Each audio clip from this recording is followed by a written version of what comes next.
Bendito es tu nombre, amado Señor Jesucristo, a ti la gloria y la honra. Te amamos, Señor, te amamos porque no hay otro Dios como tú. Tú eres nuestro Padre, el amado de nuestra alma, de nuestro corazón. Gracias por este tiempo, Señor. Y te pedimos, Padre, que sigas enseñándonos, que sigas instruyéndonos, dirigiéndonos a toda verdad, Señor, para que toda área la cual necesita ser perfeccionada, Señor, sea dirigida con tu luz, la luz de tu verdad. Espíritu Santo, sé tú en medio de nosotros, quitando toda posición, quitando toda traba, toda distracción en nuestra mente, en nuestro corazón, Señor. Ponemos este tiempo en tus manos, en el nombre de Jesús. Amén. Bueno, hoy concluimos el libro de 2 de Timoteo. Vamos a leer todo el capítulo 4. Dice así la bendita palabra de Dios. Tiene como título, Predica la palabra. Te encarezco delante de Dios y del Señor Jesucristo, que juzgará a los vivos y a los muertos en su manifestación y en su reino, que predicas la palabra, que instes a tiempo y fuera de tiempo, redarguye, reprende, exhorta con toda paciencia y doctrina, porque vendrá tiempo cuando no sufrirán la sana doctrina, sino que teniendo comezón de oír, se amontonarán maestros conforme a sus propias concupiscencias, y apartarán de la verdad el oído, y se volverán a las fábulas. Pero tú sé sobrio en todo, soporta las aflicciones, haz obra de evangelista, cumple tu ministerio. Porque yo ya estoy para ser sacrificado, y el tiempo de mi partida está cercano. He peleado la buena batalla, he acabado la carrera, he guardado la fe. Por lo demás, me está guardada la corona de justicia, la cual me dará el Señor, juez justo, en aquel día, y no solo a mí, sino también a todos los que aman su venida. Procura venir pronto a verme, porque Demas me ha desamparado, amando este mundo, y se ha ido a Tesalónica. Crescente fue a Galacia y Tito a Dalmacia. Solo Lucas está conmigo. Toma a Marcos y tráele contigo, porque me es útil para el ministerio. A Tíquico lo envía a Éfeso. Trae cuando vengas el capote que dejé en Troas en casa de Carpo, y los libros, mayormente los pergaminos. Alejandro el calderero me ha causado muchos males, el Señor le pague conforme a sus hechos. Guárdate tú también de él, pues en gran manera se ha opuesto a nuestras palabras. En mi primera defensa ninguno estuvo a mi lado, sino que todos me desampararon, no les he tomado en cuenta. Pero el Señor estuvo a mi lado y me dio fuerzas para que por mí fuese cumplida la predicación y que todos los gentiles oyesen. Así fui librado de la boca del león, y el Señor me librará de toda obra mala, y me preservará para su reino celestial. A Él sea gloria por los siglos de los siglos. Amén. Saluda a Prisca y a Aquila, y la casa de Onesíforo. Erasto se quedó en Corinto, y a Trófimo dejé en Mileto enfermo. Procura venir antes del invierno. Eudulo te saluda, y Prudente, Lino, Claudia y todos los hermanos. El Señor Jesucristo esté con tu espíritu. La gracia sea con vosotros. Amén. Amén. Bueno, aquí en el versículo 1, Pablo comienza hablándole a Timoteo con esta frase: te encarezco. Encarezco encarecer viene de la palabra griega diamarturomai, eso es en griego, que significa testificar. La idea de este versículo 1 es que Pablo le dio un testimonio solemne a Timoteo, un testimonio al que Timoteo debía prestar atención.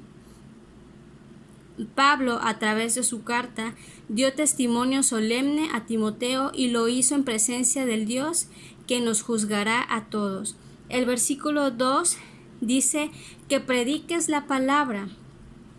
Esta frase siempre era el énfasis del apóstol Pablo. Siempre. Ahora, ¿cuándo debemos predicar y cómo debemos de predicar? Y aquí dice instes, que instes a tiempo y fuera de tiempo. Según el diccionario, la palabra instar significa insistencia, pedir la realización rápida de una cosa de manera insistente. Entonces, cuando aquí nos están diciendo que debemos instar a tiempo y fuera de tiempo, significa que deberíamos predicar en todo momento, no importa el día o la hora en que tengamos oportunidad de hacerlo. Entonces, aquí hay un sentido de urgencia a la hora de predicar. Debe de ser algo urgente en nuestra vida el predicar la palabra de Dios a nuestros conocidos, amigos, familiares, jefes y todos a quienes conozcamos. Entonces, deberíamos estar siempre en estado de alerta, preparados para comunicar la palabra de Dios en todo tiempo y ocasión que se presente, a cualquier hora, en cualquier época del año y bajo cualquier circunstancia. Y aquí dice, redarguye, reprende, exhorta. Bueno, la palabra redarguir nos indica que la palabra debe ser comunicada con convicción para que ésta nos corrija. La palabra reprender indica corregir, amonestar. Y exhortar, este verbo significa consolar. Con frecuencia los creyentes necesitan consolación. Ahora continúa diciendo, con toda paciencia y doctrina. Con mucha paciencia, lo que nos señala la necesidad de comunicar la palabra de Dios, ejercitando muchísimo la paciencia, sin caer en contienda, tal como ya lo habíamos analizado aquí mismo en 2 de Timoteo 2, 24 y 25, que dice, porque el siervo del Señor no debe ser contencioso, sino amable para con todos, aptos para enseñar, sufridos. ¿Okay? Entonces, se debe de predicar en todo tiempo, pero con paciencia, no cayendo en discusiones. Y doctrina. Se refiere, como dijimos también con anterioridad, que doctrina significa enseñar, con enseñanza. Así que todos estos elementos deberían estar incluidos en la predicación de la palabra de Dios. Ahora el versículo 3 dice que vendrán tiempos cuando no sufrirán la sana doctrina. Sé que hay muchas personas que están escuchando la enseñanza de la palabra de Dios, pero son un porcentaje pequeño comparado con la población total. Aquí debemos de recordar que desde la primera carta de Timoteo, Pablo empezó a dar una serie de consejos de cómo debería de conducirse la iglesia del Señor. Y esta no era la excepción. Aquí le estaba advirtiendo a Timoteo, para que Timoteo pudiera advertirle a la iglesia de que iban a venir estos tiempos peligrosos. En esos postreros días iban a venir personas que iban a abandonar su fe, que ya no iban a estar dispuestos a sufrir, o sea, a seguir la sana doctrina, sino que se iban a desviar por maestros que ya no iban a enseñar conforme a la palabra de Dios ni conforme a la guianza del Espíritu Santo, sino que iban a enseñar conforme a sus propias concupiscencias, conforme a sus propios deseos, y que iban a apartar de la verdad a estos que los escucharan y se iban a volver a las fábulas. Entonces, consecuencia de todo esto, muchos púlpitos de nuestra época, de nuestras iglesias, son como una caja de resonancia que simplemente le dice a la gente lo que ésta quiere oír. Aquí habla de un comezón de oír. Esto significa curiosidad interminable, un incansable deseo de variedad, pero no por aprender, las verdades bíblicas, sino por querer aprender todo lo que tenga que ver con deleites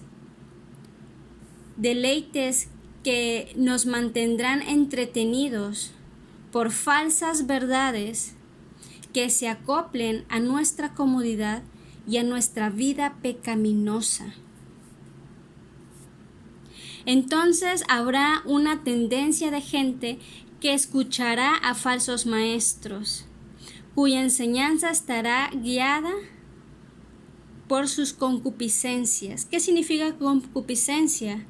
Deseo de bienestar material o de poseer terrenos, en especial deseo sexual exacerbado o desordenado. Entonces imagínense la clase de enseñanzas que estos hombres van a enseñar. Y esto es algo triste porque actualmente esto está pasando.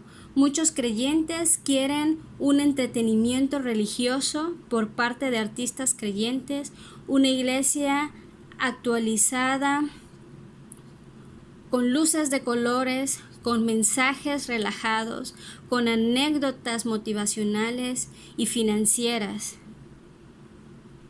pero que no están dispuestas a escuchar el mensaje de verdad que incluye el arrepentimiento y que incluye una vida centrada en Cristo Jesús.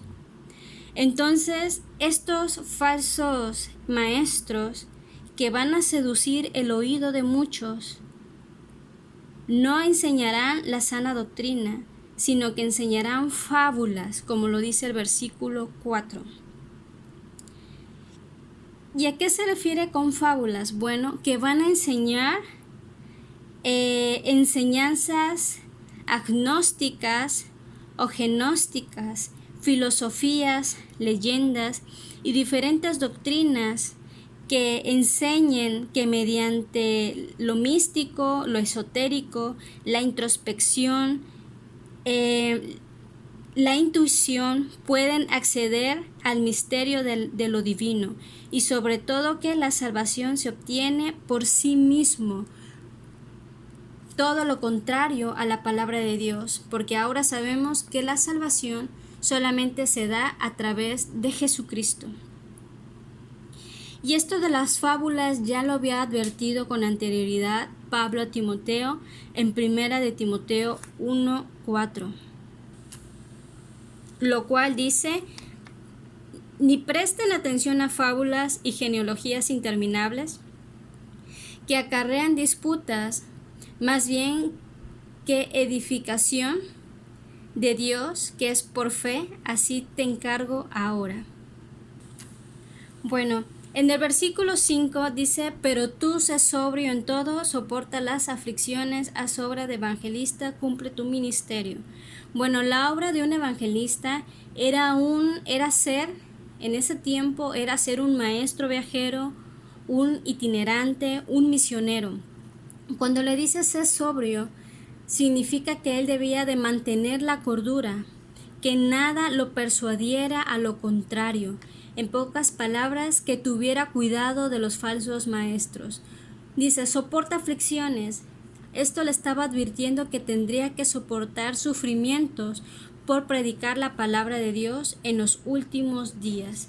El versículo 6 dice, porque yo ya estoy como para ser sacrificado. ¿Por qué dijo sacrificado? Esta es una enseñanza que me gustó mucho. Dice, él ya lo había dicho antes en Filipenses 2:17. Bueno, dice así la palabra de Dios. Dice, y aunque sea derramado en libación sobre el sacrificio y servicio de vuestra fe, me gozo y regocijo con todos vosotros. Y asimismo gozaos y regocijaos también vosotros conmigo. Entonces se pueden dar cuenta que en Filipenses Pablo ya lo había dicho, que aunque su cuerpo fuera derramado en libación sobre el sacrificio. Ahora, ¿qué era una libación? Esto lo pueden estudiar ustedes con mayor profundidad en los libros de Éxodo, capítulo 29, versículo 40 y 41, y en Levítico, capítulo 23, versículo 13. Entonces, esto de la libación se menciona en estos libros y consistía en tomar el vino y derramarlo sobre el sacrificio que se había colocado sobre el altar. Este altar era de bronce con fuego que ardía por debajo de él.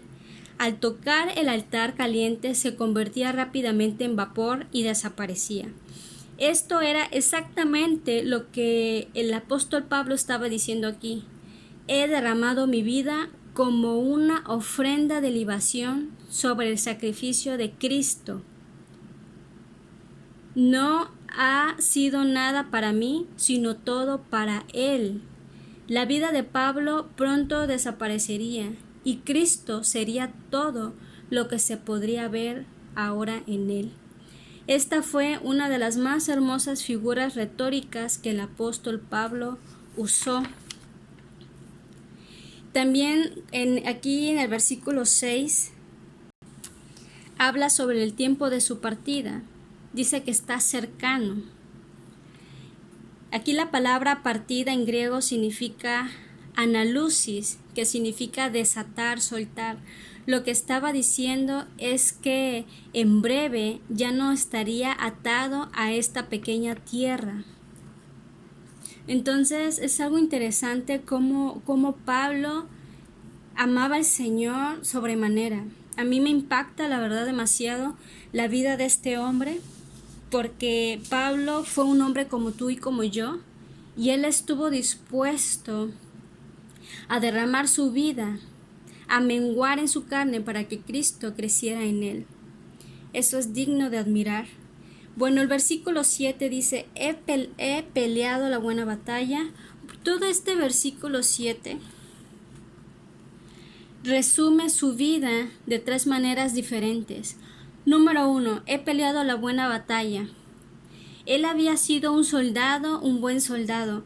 Había una batalla que luchar y una victoria que ganar. Y aquí al final de la vida dijo, he sido un buen soldado de mi Salvador. Y nosotros, los creyentes, deberíamos adoptar esta posición. Hay una batalla en la que luchar y cada creyente debería ser un defensor de la palabra de Dios, permaneciendo firme en las grandes verdades de la Biblia. Número 2. He acabado la carrera. La vida cristiana no es solo una batalla, es una carrera. Durante la carrera el apóstol Pablo estuvo manteniendo su cuerpo bajo control, estuvo intentando vivir la vida cristiana de tal manera que no fuera desaprobado, y así fue como escribió 1 Corintios capítulo 9. Versículo 27, sino que golpeo mi cuerpo y lo pongo en servidumbre, no sea que habiendo sido heraldo para otros, yo mismo venga a ser eliminado. Sí, él golpeó su cuerpo, o sea, él sometió su carne, lo hizo su esclavo, no su carne lo dominó a él. Ahora en Hebreos 12, 1 al 2 dice, por tanto nosotros también, teniendo en derredor nuestro tan grande nube de testigos, despojémonos de todo peso y del pecado que nos asedia, y corramos con paciencia la carrera que tenemos por delante, puestos los ojos en Jesús, el autor y consumador de la fe, el cual por el gozo puesto delante de él sufrió la cruz, menospreciando el oprobio, y se sentó a la diestra del trono de Dios. Gloria a Dios. Estos son unos de mis versículos favoritos por las cuales yo decidí entregarle mi vida a Jesucristo. Cuando yo me di cuenta que Él puso por delante el gozo antes que el sufrimiento que Jesús iba a pasar en la cruz. Qué gozo de que a través de su muerte iba a salvar a toda la humanidad. Y es por eso que ahora podemos ser salvos, no importa lo que hayamos hecho o el pecado en el que estemos actualmente. Si tú hoy te arrepientes de corazón, genuinamente, con un arrepentimiento real, genuino, Él te perdona tus pecados. Por eso dice que Él puso por delante el gozo antes que el sufrimiento. Por eso dice que menospreció lo oprobio y se sentó a la diestra del trono de Dios. Regresando a la lectura principal de 2 Timoteo, entonces dice que él acabó la carrera y al final él pudo completar todo lo que Dios había planeado para él. Y en número 3 dice, he guardado la fe. Su vida había sido como un depósito de Dios y él había sido un buen mayordomo. Nunca cambió su opinión acerca de las grandes verdades y doctrinas de la palabra de Dios. Ahora, versículo 8 dice, por lo demás, me está guardada la corona de justicia. Pablo estaba mirando hacia el futuro. Una corona es un trofeo, es un premio, y la palabra de Dios menciona acerca de esta corona. Vamos a leer 1 Corintios 9. Versículo 25. Dice, todo aquel que lucha de todo se abstiene, ellos a la verdad, para recibir una corona corruptible, pero nosotros una incorruptible. Y este versículo me recuerda a que muchos actualmente los ganadores en el mundo de los deportes recibían una corona de olivo que se marchita pronto, pero la corona para el pueblo de Dios dura para siempre. Gloria a Dios, por eso es una corona incorruptible. Vamos a leer Santiago 1. Bien, Santiago 1, versículo 12. Bienaventurado el varón que soporta la tentación, porque cuando haya resistido la prueba, recibirá la corona de vida que Dios ha prometido a los que le aman. Vamos a leer ahora Apocalipsis 2:10. Muy bien, aquí dice, no temas en nada lo que vas a padecer.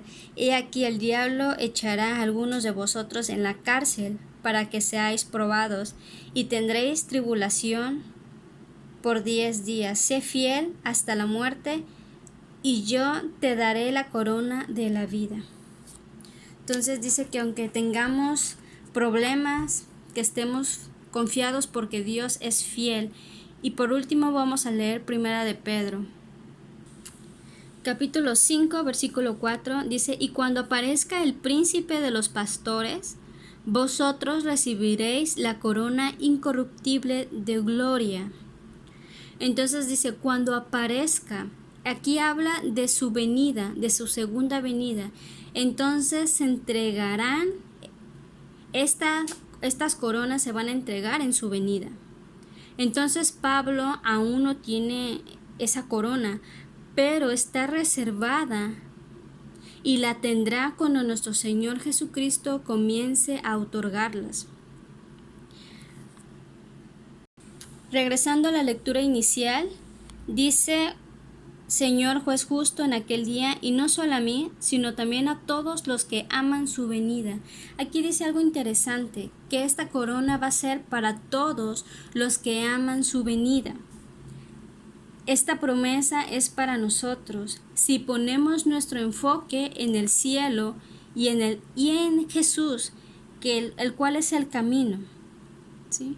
Amar su venida también implica estar ocupados en Él, estar enfocados. Bien, aquí estoy en Mateo capítulo 24, versículo 42. Esto es lo que implica amar su venida. Dice, velad pues, porque no sabéis a qué hora ha de venir vuestro Señor, pero sabed esto, que si el padre de familia supiera a qué hora el ladrón habría de venir, velaría y no dejaría minar su casa. Por tanto, también vosotros estad preparados, porque el Hijo del Hombre vendrá a la hora que no pensáis. Entonces, todo aquel que ama su venida es aquel que está velando, que no está perdiendo el tiempo y el cual no se deja enredar en los negocios de este mundo. Bueno, vamos a continuar. Regresando a 2 de Timoteo, el versículo 9 dice, procura venir pronto a verme. Sabemos que Pablo era un hombre de Dios, pero que también sintió soledad, por eso hace esta petición a Timoteo. También Pablo recuerda a los que lo han desamparado, algunos como Demas, a quien especifica que se desvió de la fe. Dice que se apartó de Pablo porque amó más su época actual, o sea, el mundo. En Colosenses 4, versículo 14, dice que él fue colaborador. Sí, por esto anterior, por su anterior fidelidad que podemos leer en Colosenses, lo hacía más doloroso para el apóstol Pablo que lo haya abandonado. ¿Por qué? Porque se regresó al mundo. También habla de otros dos, de Crescente y de Tito. Dice que estos también lo dejaron por ciertas necesidades que ellos tenían. Y dice que Lucas seguía con él. Lucas viajó con Pablo en muchos de sus viajes misioneros. Y este es un notable contraste con la primera encarcelamiento que tuvo Pablo en Roma 10 años antes, donde recibió muchas visitas. Eso ustedes lo pueden leer en Hechos capítulo 28, versículo 30.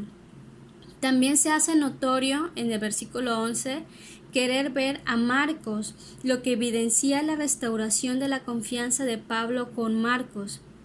Recordemos que él había tenido ciertas diferencias con Marcos. Ustedes también lo pueden leer en Hechos capítulo 15, versículo 36. El verso 13 dice: trae cuando vengas el capote que dejé en Troas. Entonces también solicita a Timoteo su capote y sus libros. Esta era una carpa circular que caía debajo de las rodillas, con una abertura para la cabeza en el centro. Se calcula que Pablo estuvo en la cárcel en los meses de mayo a junio, en los que el tiempo era frío. Entonces estaba pidiendo el capote porque tenía una necesidad física de frío. Y Pablo también fue un erudito hasta el final y quería sus libros, en especial los pergaminos, los cuales eran porciones del Antiguo Testamento. El versículo 14, Pablo mencionó a Alejandro. En primera de Timoteo capítulo 1:20 ya se había hablado de Alejandro como alguien cuya fe había naufragado. Entonces ahora Pablo le estaba advirtiendo a Timoteo sobre el mismo hombre, que se guardara de él. ¿Sí? Un calderero era una persona que trabajaba con todo tipo de metales. Entonces, en el versículo 15, tal vez el pensamiento de que se ha opuesto, aquí la frase que dice se ha puesto en nuestras palabras, significa que quizás Alejandro fue testigo en contra de Pablo en su primer juicio, como un informante que traicionó a Pablo ante el gobierno romano. El versículo 16 habla de su primera defensa, en el que estuvo totalmente solo, y muestra que Pablo no estaba resentido porque todos lo desampararon. Esta es una evidencia poderosa de un gran trabajo de gracia y madurez espiritual. Como creyentes y como hijos de Dios, trabajemos en esta área para dejar pasar la ofensa, ¿sí? Y empezar a crecer en la madurez espiritual que debemos. Siempre va a haber alguien que nos vaya a fallar, siempre va a haber alguien que sea como una piedra en nuestro zapato o quiera ser de piedra de tropiezo. Así que no nos desanimemos y trabajemos en esta madurez, en esta gracia del perdón. Versículo 17, pero el Señor estuvo a mi lado y me dio fuerzas. Entonces él fue fortalecido en su espíritu para seguir predicando con denuedo. Posiblemente lo hacía cada vez que era llamado ante el tribunal romano. Cuando dice que fue librado de la boca del león, parece indicar que en ese momento pudo evitar la ejecución. El versículo 18 dice: y el Señor me librará de toda obra mala. Aquí vemos que el apóstol Pablo sabía que iba a ser trasladado al cielo. Esta es la misma seguridad que tienen todos aquellos que han aceptado la gracia de Dios, creyendo en la obra redentora de Jesucristo y aceptándole por la fe como su Salvador. Ya los versículos 19 al 22 leemos las palabras de despedida del apóstol. El corazón de Pablo era para las personas que conocía. Pensó en otros y no en sí mismo. Pablo conocía la naturaleza de Jesús y era una persona centrada en otros tal como Jesús lo era. El versículo 1 dice: procura venir antes del invierno. Aquí hay mucho corazón y emoción detrás de estas palabras. Siendo yo un hombre grande, Pablo anhelaba ver a su joven hermano Timoteo antes de entregar su vida al Señor. Y en el versículo 22, Pablo invitó a Timoteo a afirmar todo esto con un amén. El apóstol había cumplido su ministerio y estaba listo para recibir su recompensa y quería que Timoteo hiciera lo mismo. Vamos a orar. Gracias, amado Padre Celestial, por tu hermosa enseñanza, por tu palabra, Señor, porque lo que hemos visto es tu palabra, Padre Santo, es tu palabra pura. Y hoy te queremos pedir que nos ayudes a tomar los consejos que están aquí impresos, Señor. Ayúdanos a amar tu venida. Ayúdanos a predicar, a instar fuera de tiempo y a tiempo, Señor, redarguyendo a otros, a consolando a otros, corrigiendo a otros en amor, en paciencia. Danos, Señor, ese sentido de urgencia en nuestro corazón, esa necesidad, Dios, de alcanzar a nuestra familia para Cristo, para alcanzar a nuestro compañero de trabajo, a nuestros vecinos, para alcanzar a esa persona que está tirada en la calle, a la entrada de algún establecimiento. Ayúdanos, Señor, a tomar la importancia a lo que verdaderamente es importante, a dejar de un lado la tele, las películas, a dejar a un lado las cosas que son efímeras, Señor. Todo esto se va a acabar algún día, Padre, pero ahora, como Pablo le decía a Timoteo, te encarezco. Tú que me escuchas, esta palabra ha sido para mí, pero también quiero que sea para ti. Hoy el Señor nos está hablando, te encarezco. ¿Sí? Testifica, eso es lo que está queriendo decir, testifica que tu vida sea un testimonio vivo de lo que Jesucristo ha hecho en nuestras vidas. Que siempre estemos prestos para compartir la palabra. No importa si estás triste, si estás desmotivado. Nuestro trabajo es motivar, es predicar la palabra de Dios a tiempo y fuera de tiempo. Padre, perdónanos, Señor, si muchos de nosotros no hemos predicado tu palabra, si tenemos tiempo, meses, días, semanas o años sin testificarle a una sola persona. Señor, y si estamos fríos como un hielo, Padre Santo, o si estamos tibios, perdónanos y hoy queremos volver a tu camino, a tu verdad. Perdónanos, Señor. Y sé tú, Padre Santo, queremos retomar la sana doctrina. Queremos dejar a un lado las falsas enseñanzas que quizás nos desviaron. Perdónanos, Señor Jesucristo. Hoy tomamos nuestra posición como hijos tuyos, Señor. Queremos hacer obra de evangelista, de predicar tu palabra, oh Dios. Gracias, y que el día de mañana, así como Pablo dijo en el versículo 6, que nuestra vida sea como un sacrificio, Señor. Que podamos derramar nuestra vida como una ofrenda de libación sobre ti, amado Señor. Que nada sea para nosotros mismos, sino que todo sea para ti. Anima, Señor, a tus hijos que me oyen, Padre, si hay desánimo, y levántanos con poder, porque el tiempo de tu venida se acerca, oh Dios. Gracias, amado Señor. Te esperamos, Señor, y deseamos con ansias verte cara a cara, Señor, y recibir esa corona incorruptible que tienes para todos aquellos que te amamos. En el nombre de Jesús. Amén.